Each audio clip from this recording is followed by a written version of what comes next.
Welcome, weary traveler of the waking world. Before we drift into tonight's tale, I invite you to settle in, to dim the lights, and to let your breath find a slow, easy rhythm. If you enjoy these journeys into the soft and mysterious corners of imagination, please consider subscribing to our channel. Your presence here helps us continue to create these havens of peace. Now, close your eyes, and let us travel together to a place where burdens are given to the sky. Tonight's story is called, The Moon That Collects Regrets. Alara felt the town before she saw it. It was a subtle shift in the air, a quieting of the world's relentless hum. The engine of her small, sputtering car, which had been her only companion for 3 days, seemed to sigh with relief as she crested the final hill. Below, nestled in a gentle curve of coastline, lay Whisperwind Cove. It was not a place you found by accident. The single road leading to it was a deliberately forgotten thread on the grand tapestry of the national map. A place for those who were either truly lost or purposefully seeking solace. Alara was a bit of both. She had left behind the cacophony of a city that held too many echoes of a life she no longer recognized. A life punctuated by a singular, heavy regret that sat like a smooth, cold stone in the pit of her stomach. The town itself was a cluster of cottages painted in soft, sea-bleached pastels, their roofs the color of slate and weathered copper. A single lighthouse, stark white with a cheerful red cap, stood sentinel on the farthest point of the cove, its patient light already beginning its slow, sweeping dance even though the sun had not yet fully set. The air smelled of salt, damp earth, and something else, something sweet and elusive, like night-blooming flowers and old paper. As she drove down the winding road, she noticed the quiet. It wasn't an empty quiet, but a full one, rich with the rustle of unseen leaves, the distant, rhythmic shush of waves on a pebble shore, and the gentle chime of wind moving through something she couldn't yet see. There were no loud voices, no blaring music, just the town breathing in and out with the tide. She found the small cottage she had rented online, a place called Seafoam Nook. It was even quainter than the pictures had promised. A low stone wall, overgrown with moss and tiny, star-shaped white flowers, enclosed a small garden. The front door was a deep, reassuring blue. Inside, the cottage was simple and clean, filled with mismatched, comfortable furniture and the lingering scent of beeswax and lavender. From the kitchen window, she could see the ocean, a vast expanse of shimmering silver blue under the deepening twilight sky. As the last vestiges of orange and pink faded from the horizon, the moon began to rise.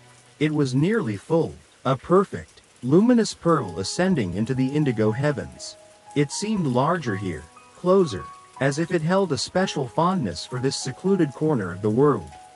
Alara stood at the window for a long time, the cold stone of her regret feeling a little less heavy in the moon's gentle, impartial light. For the first time in months, she felt a flicker of something she had thought long extinguished, a fragile, tentative hope that perhaps, in this place, she could finally learn to set her burden down. She didn't know how, but the very air of Whisperwind Cove seemed to whisper a promise of release. That night, she slept more deeply than she had in years. The sound of the ocean a lullaby, the moonlight a soft blanket laid across her floor. Alara spent her first few days in Whisperwind Cove simply existing. She walked along the shore, collecting sea glass smoothed into jewels by the relentless tumble of the waves. She explored the town's few shops, a bakery that filled the morning air with the scent of cinnamon and warm bread, a bookstore where the owner, a kind-faced woman with spectacles perched on her nose, seemed to know exactly which volume of poetry her soul needed, and a general store that sold everything from fishing line to hand-knitted sweaters.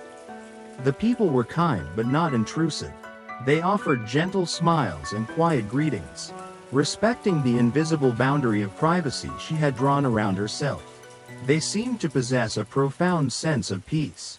an unhurried grace in their movements that Alara found both enviable and deeply puzzling. It was as if they all shared a secret, a common understanding that alleviated the usual anxieties of life. It was on the third night, during a walk after dusk, that she first witnessed the ritual. The moon was a commanding, brilliant disk in the sky, casting the world in shades of silver and deep, soft shadow, drawn by an instinct she couldn't name. Alara found herself walking along a path that led away from the main cluster of cottages and up a gentle slope towards the cliffs. The air grew thick with that sweet, floral scent she had noticed on her first day. The path opened into a clearing, and what she saw there made her stop in her tracks. Hidden in the shadows of an old, gnarled cypress tree, the clearing was a garden, unlike any she had ever seen. It was filled with a single type of flower, a plant with silvery green leaves and blossoms that looked like cups of spun moonlight. They were closed during the day, she realized, but now, under the full lunar gaze, they were wide open, their white petals glowing with a faint, internal luminescence. In the center of the garden stood an ancient, weathered stone bench. The people of Whisperwind Cove were there, not all of them, but a quiet gathering of a dozen or so souls. They moved with a silent, reverent purpose. One by one, they would approach the garden's edge. She saw the baker, a large man with flour dusting his eyebrows, holding a tiny, folded piece of what looked like parchment. He held it for a moment, his eyes closed, his lips moving in a silent whisper. Then, with a gentle breath, he placed the note at the base of one of the glowing flowers. He straightened up, and Alara could have sworn the deep lines of worry on his brow had softened. He gave a slow, deliberate nod towards the moon before turning and walking back down the path. His shoulders seeming lighter, a young woman followed, then an old fisherman, each performing the same quiet ritual, leaving their small, folded burdens amongst the moon flowers. Alara remained in the shadows, her heart a soft, rhythmic drum against her ribs. She was not afraid, she was mesmerized. There was nothing ominous or strange about the scene. It felt sacred, ancient, and profoundly peaceful. After the last person had departed, leaving the garden to its silent communion with the sky, she watched for what felt like an hour. The moonlight seemed to pool in the clearing, to pour itself into the cups of the open flowers. A gentle breeze, the one that gave the cove its name, stirred the leaves, and for a moment, Alara thought she saw the small, folded notes shimmer. They seemed to grow translucent, the paper thinning until it looked like captured mist. Then, slowly, almost imperceptibly, they began to dissolve, not into ash or dust, but into faint, silvery motes of light that drifted upwards from the flowers, rising like a slow, silent exhalation towards the moon. It was a beautiful, impossible sight, and she felt tears well in her eyes without understanding why. She returned the next day. In the bright light of noon, the garden was still there, but it looked different. The flowers, which she now thought of as moon flowers, were tightly closed, their petals furled like sleeping fists. The clearing was empty, peaceful, and utterly normal. There was no trace of the notes from the night before. Had she dreamt it? The memory was so vivid, the feeling of wonder so palpable, that she knew she hadn't. As she stood at the edge of the clearing, a voice, gentle as moss, startled her. "They are called moon petals. They only open for her." She turned to see an old man, his back bent like a well-loved book, tending to the soil with a small hand trowel. His face was a roadmap of wrinkles, but his eyes were startlingly clear and kind. He wore simple gardener's clothes and had a sprig of lavender tucked behind one ear. "I'm sorry," Alara stammered. "I didn't mean to intrude." The man smiled, a slow, genuine curve of his lips. "It is no intrusion to admire a garden. I am Arian, its keeper." He gestured with his trowel towards the sleeping flowers. "They are very old. They have a special relationship with the moon. They listened to her, and in return, They help her with her work. Alara hesitated, unsure of how much to ask. How much she was allowed to know. Her work? She asked softly. Arian's gaze drifted from the flowers up to the pale blue sky where the ghost of the moon was faintly visible. She is a collector, he said, his voice a low, soothing murmur. She collects the things that are too heavy for us to carry. She gathers our regrets. Alara found herself sitting on the stone bench in the center of the garden. Arian beside her. He did not press her for questions, but seemed content to sit in the shared, comfortable silence, the sun warming their faces. The quiet of the garden was different in the daytime. It was alive with the hum of bees and the chirping of distant birds. A peaceful, earthly soundscape that was just as calming as the mystical silence of the night.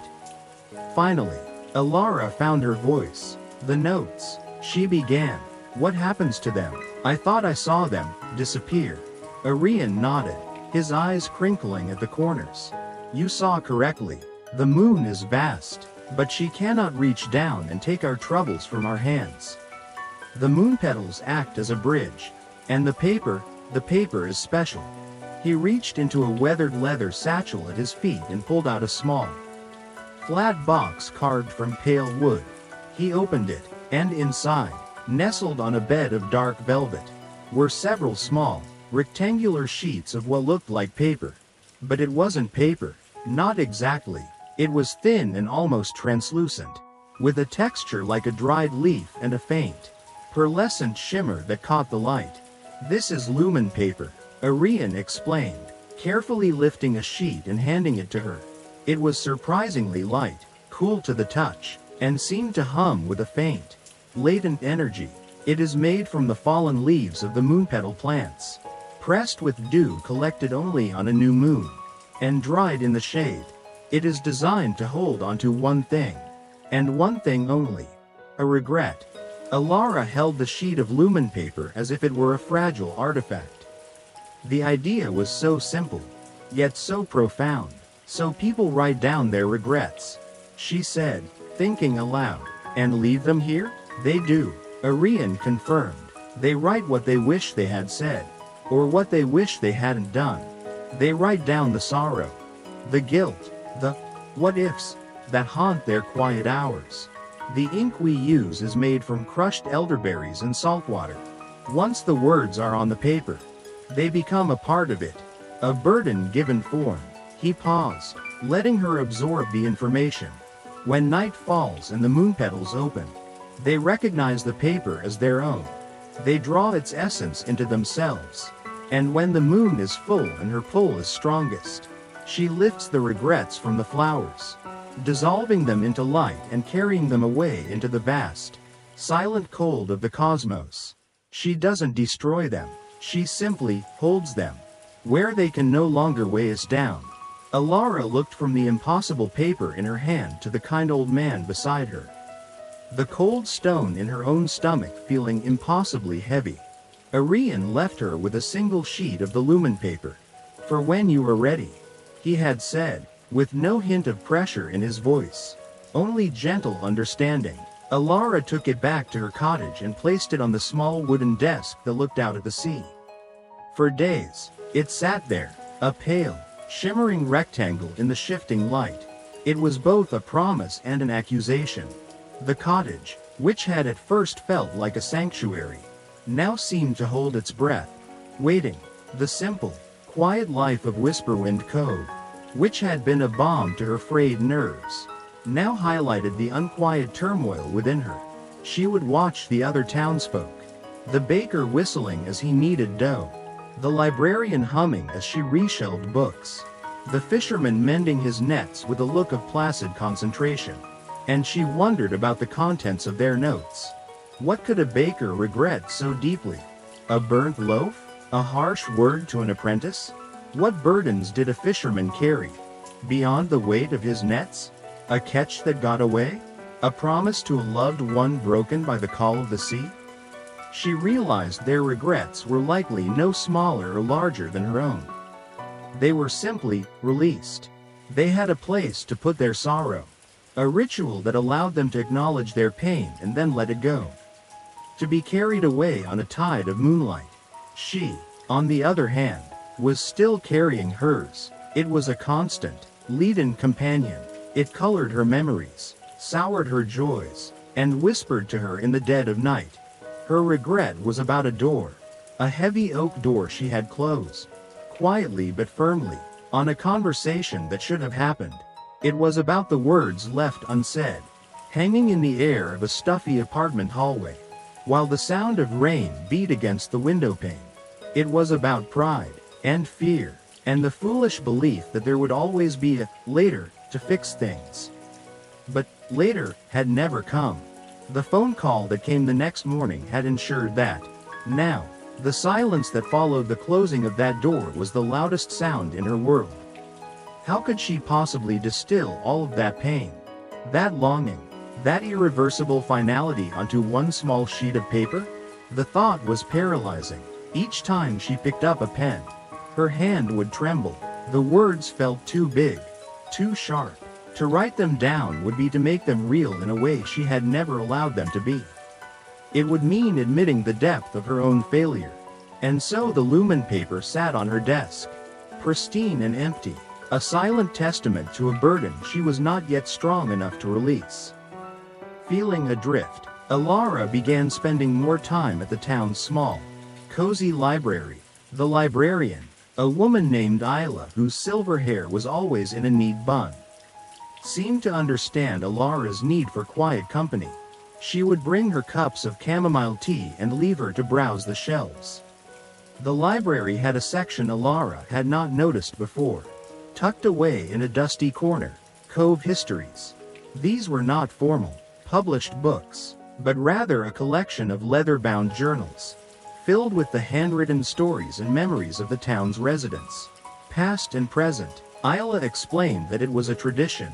When someone felt their time was nearing, or simply had a story they felt needed to be preserved, they would add their journal to the collection.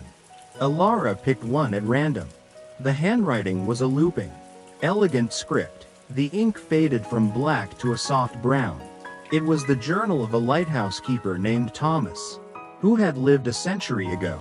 She read about his solitary life, about storms that raged for days, turning the sea into a furious, churning monster. She read about his profound connection to the light he tended, how he thought of it as a living entity, his partner in a nightly vigil against the darkness. And then, she found the passage she was looking for. Thomas wrote of his one great regret, a shipwreck he had been unable to prevent.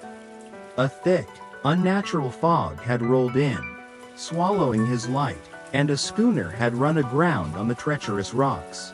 He had heard the cries of the men over the roar of the waves, a sound that haunted him for the rest of his days. He wrote, "I carry the weight of those souls with me. Each night, when I light the lamp, I see their faces in the flame. But this town has a gift. It has the moon. Tonight, I will write their names on a sheet of lumen paper. I will write of the fog, and of my own helplessness. I cannot bring them back, but I can give my guilt to the sky. I can ask the moon to hold my sorrow, so that I may have the strength to keep the light burning for the souls who can still be saved." Alara closed the journal, her fingers tracing the worn leather cover. She read another, from a woman who regretted not learning her mother's recipes before she passed, and another from a boy who had broken a promise to his best friend. Each story was different, yet the core emotion was the same, a deep, human ache for a past that could not be changed.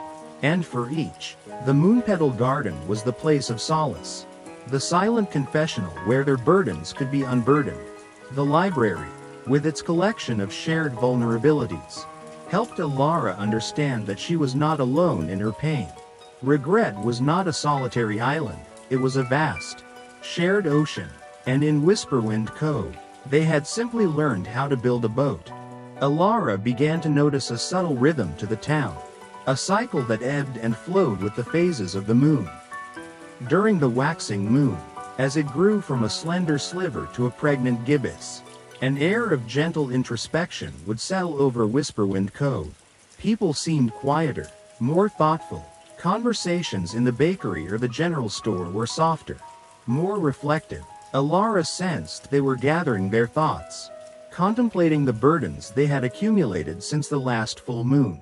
It was a time for looking inward, for acknowledging the small hurts and the larger sorrows that had taken root in their hearts. She saw people walking alone on the beach, their gazes turned towards the horizon, or sitting on their porches in the evenings, lost in thought. Then, on the nights of the full moon, the quiet energy would coalesce. The town would exhale. The path to the moonpetal garden would see a soft, steady procession of solitary figures, each moving with a private, solemn purpose. Alara continued to watch from a respectful distance, no longer feeling like an intruder, but like a silent witness to a beautiful, collective act of healing. She saw that the ritual was different for everyone. Some people stayed for a long time, kneeling before a moonpetal flower as if in prayer. Others were quick and efficient, placing their note and leaving with a brisk nod. Their release a practical, necessary chore. She saw a young couple hold hands as they each left a note, a shared burden being released together. She saw a child, no older than 7, carefully place a drawing on a leaf, his regret perhaps as simple as a broken toy or an unkind word to a playmate. As the moon began to wane, shrinking back into the darkness, a palpable lightness would return to the town. The quiet introspection was replaced with a gentle cheerfulness. There was more laughter in the air. The baker would try out a new, experimental pastry. The fisherman would tell a tall tale to a group of captivated children. It was a time of renewal, of fresh starts. The cycle was clear. Acknowledge the pain. Give it a name and a form. Release it to the compassionate silence of the moon. And then, live more freely in the space that was left behind. Alara understood the logic, the profound psychological wisdom of it. Yet, her own lumen paper remained untouched.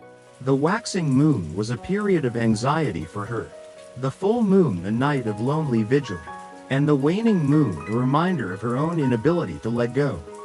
She was stuck outside the rhythm, a spectator to a dance she didn't know how to join. One afternoon, as Alara was sitting on a bench overlooking the harbor, watching the gulls wheel and cry in the salty air, Arian came and sat beside her. He didn't speak for a long time, simply shared the view with her. The silence between them was never awkward, it was as natural and comfortable as the sea breeze. Finally, he spoke, his voice low and rhythmic. "The moon does not judge the regrets she has given," he said, as if continuing a conversation they had been having for weeks. "A regret over a harsh word is as worthy of release as a regret over a life-altering decision. Their weight is not measured by their size, but by how heavily they sit upon the heart that carries them." Alara stared at her hands, twisting a loose thread on her sleeve. "I'm afraid," she confessed, the words barely a whisper. "Afraid that if I write it down, it will become permanent, that I'll be admitting it's real, and I can never take it back." Arian nodded slowly. "That is the paradox of it. You see, by writing it down, you are not making it permanent. You are preparing it for its journey away from you. A regret held only in the mind is a ghost. It has no form, no boundaries. It can haunt every room, every memory. But once you give it words on lumen paper, you have contained it. You have given the ghost a body. And only something with a body can be released." He pointed towards the ocean. "Think of it like an anchor. As long as you keep it in the boat, it is just a heavy, useless weight, taking up space, making you sluggish and hard to steer. You are terrified to drop it, because you think you will be set adrift. But the point of an anchor is to be dropped, to hold you steady for a time. And the point of a regret, written on lumen paper, is to be let go, so that you may be free to sail on." He stood up, his old joints creaking softly. "The moon asks for nothing in return," he said, placing a gentle hand on her shoulder for a brief moment. "She is simply there to listen. And the garden will be there when you are ready to speak." His simple, profound words resonated within her. He hadn't offered a solution, but a different perspective. He hadn't told her what to do, but had illuminated the path, leaving the choice to walk it entirely up to her. The fear was still there, but now, it was mingled with a new, stronger feeling. Courage. The next full moon approached, and with it, a tangible shift in Alara's resolve. The days leading up to it were filled with a nervous, humming energy. She no longer avoided the sheet of lumen paper on her desk. Instead, she would sit and look at it, her thoughts circling like moths around a flame. She thought of Thomas the lighthouse keeper, of the weight of the souls he carried. She thought of the journals in the library, a collective testament to the universality of sorrow and the human capacity for healing. She thought of Arian's words, "You have given the ghost a body." The phrase echoed in her mind. Her ghost had haunted her for long enough. It was time to give it form. The night of the full moon arrived, clear and breathtakingly beautiful. The moon rose over the still, black water of the cove, so bright it seemed to hum, its light a tangible, silvery substance that painted the world in monochrome. Alara did not go to the garden to watch this time. She stayed in her cottage, the door and windows open to the cool, salt-tinged air. She lit a single candle and placed it on her desk beside the shimmering sheet of paper. She took out a simple fountain pen, one she hadn't used in years, and filled it with the dark, elderberry ink Arian had given her. She sat for what felt like an eternity, the pen clutched in her hand, the paper lying in wait. The memories of that rainy afternoon, the one that had defined her life ever since, flooded back. She remembered the scent of wet asphalt, the tense silence in the hallway, the stubborn pride that had kept her from saying the 3 words that needed to be said. "Please, don't go." She remembered the way he had looked at her, his expression a mixture of hope and resignation, waiting for a sign she was too afraid to give. And then, the soft, final click of the heavy oak door as it closed between them forever. The regret was not just about the words she hadn't said, but about the future that had vanished in that single moment of silence. It was the regret of a life unlived, a path not taken. Tears streamed down her face, dripping onto the desk, but her hand was steady now. The fear had subsided, replaced by a profound, aching sadness, and a deep, urgent need for release. With a deep breath that seemed to come from the very core of her being, she lowered the tip of the pen to the lumen paper and began to write. The ink flowed from the pen onto the lumen paper, a dark, rich purple against the pearlescent surface. The paper seemed to drink the words, absorbing them instantly. Alara did not write a long, elaborate narrative. The story was too deeply ingrained in her to need a full retelling. Instead, she wrote the raw, undiluted truth of her heart. She wrote about the pride that had been a fortress around her fear. She wrote about the silence that she had wielded like a weapon, and how it had ultimately wounded only herself. She wrote the words she should have said. "I was scared. I love you. Please, stay." She wrote of the hollow echo in her life where his presence used to be. As she wrote, something remarkable happened. It felt as if the regret, the cold, smooth stone she had carried in her gut for so long, was beginning to liquefy. It was flowing out of her, through her arm, through the pen, and into the ink on the page. Each letter she formed was a tiny piece of her burden being given away. The abstract, all-encompassing pain was being distilled into tangible symbols. It was no longer a ghost haunting her, it was a story, written on a single, small sheet. The process was agonizing, but it was also a relief of an intensity she could never have imagined. It was the lancing of a wound, painful and necessary, allowing the poison to finally drain away. She filled the small sheet, front and back, her script growing smaller and more urgent as she neared the end. She didn't write his name, nor her own. It wasn't necessary. The moon would understand the language of sorrow. When she had finally written the last word, she set the pen down, her hand aching, her body trembling with exhaustion.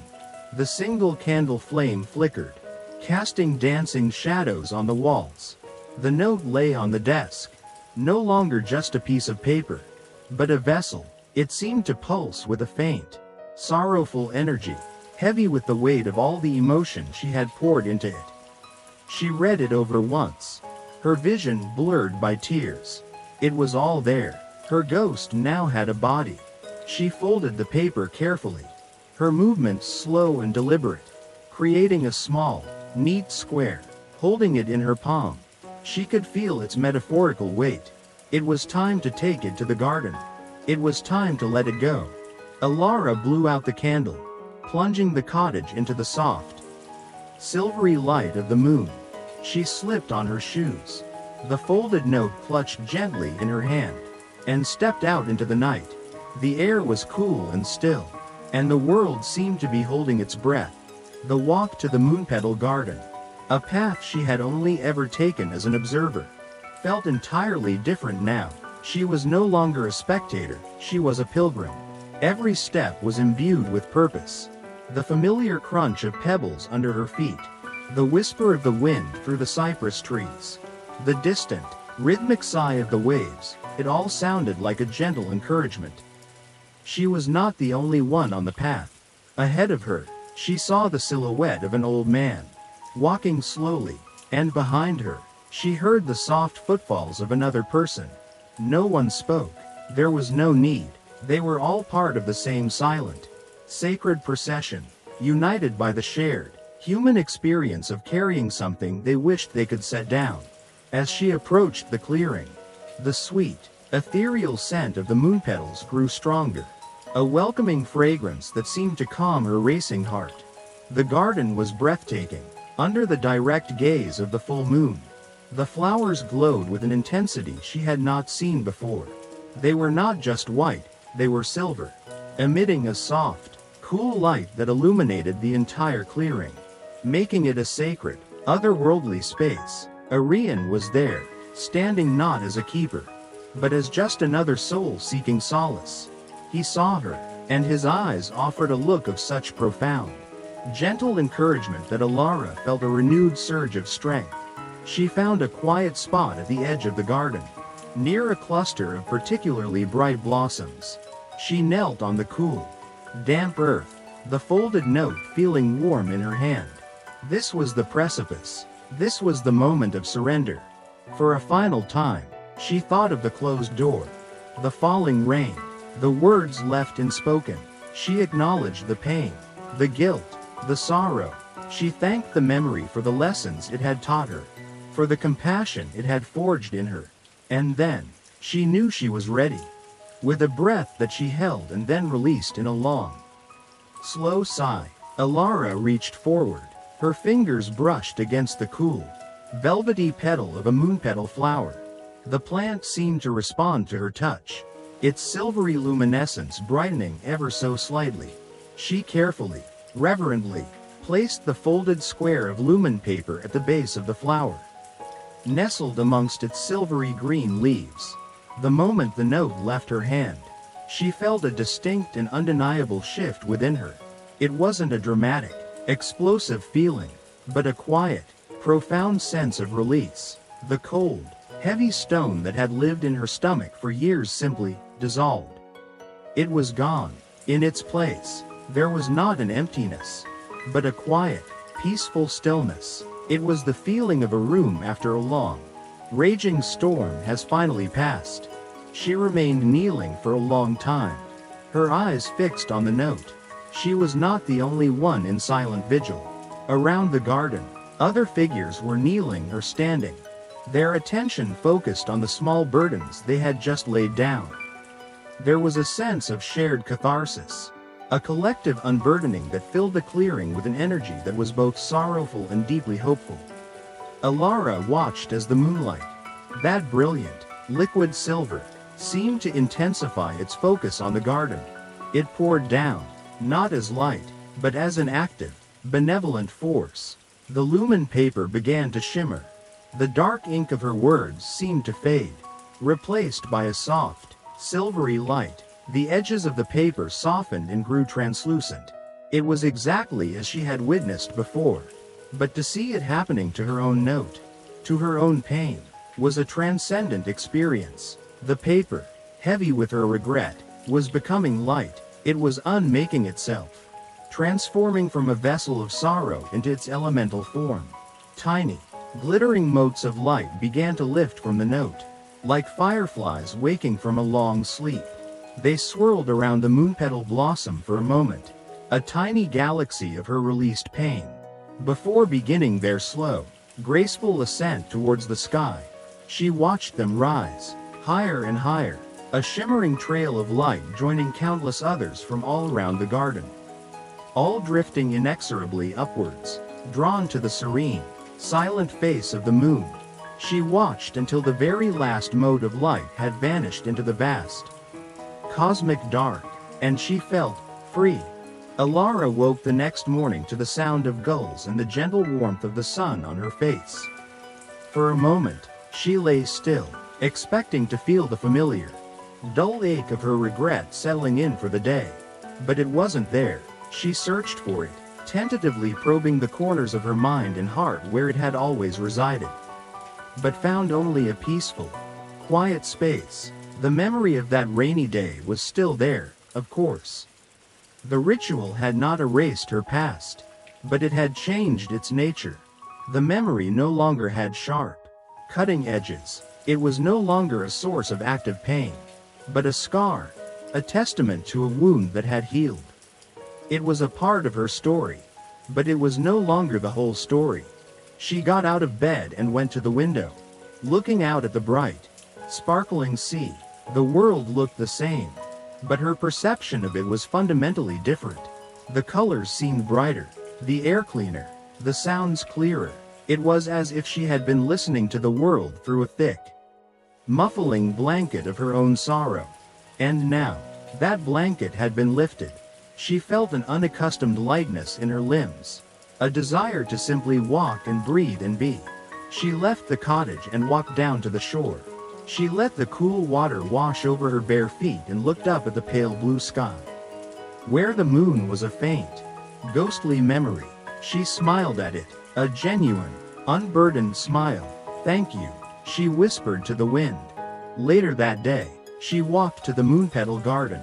In the sunlight, it was just a beautiful, quiet garden. The flowers were closed, sleeping, and there was no trace of the previous night's magic. There were no remnants of paper, no lingering trails of light. It was as if nothing had happened. She saw Arian there, humming to himself as he weeded a small patch of earth. He looked up as she approached and gave her his usual, kind smile. He didn't ask her about her experience. He didn't need to. He could see the change in her eyes, in the way she held herself. The garden is always grateful for a helping hand, if you ever have the time, he said simply, offering her a small trowel. Alara took it. The wood of the handle was smooth and warm in her hand. "I have the time," she said, and her voice was clear and steady. She knelt beside him and began to work, her hands in the rich, dark soil that birthed the flowers that helped the moon collect regrets. The seasons in Whisperwind Cove turned, and Alara turned with them. She fell into the gentle, cyclical rhythm of the town, a rhythm she was now a part of. She found a quiet joy in her work in the moonpetal garden alongside Arian. He taught her the secrets of the plants, how to collect their fallen leaves to make lumen paper, how to gather the new moon dew, how to nurture the soil so the blossoms would grow bright and strong. She learned that the garden was not a place of sadness, but one of immense hope. It was a place of transformation, where the heaviest of human emotions were turned into light. Tending the garden felt like tending to the collective heart of the town. She became a familiar, welcome presence in the cove.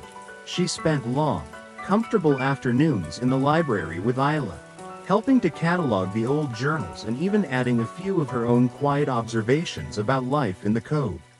She learned the baker's name. It was Samuel, and discovered that his great regret had been not telling his father he was proud of him before he passed.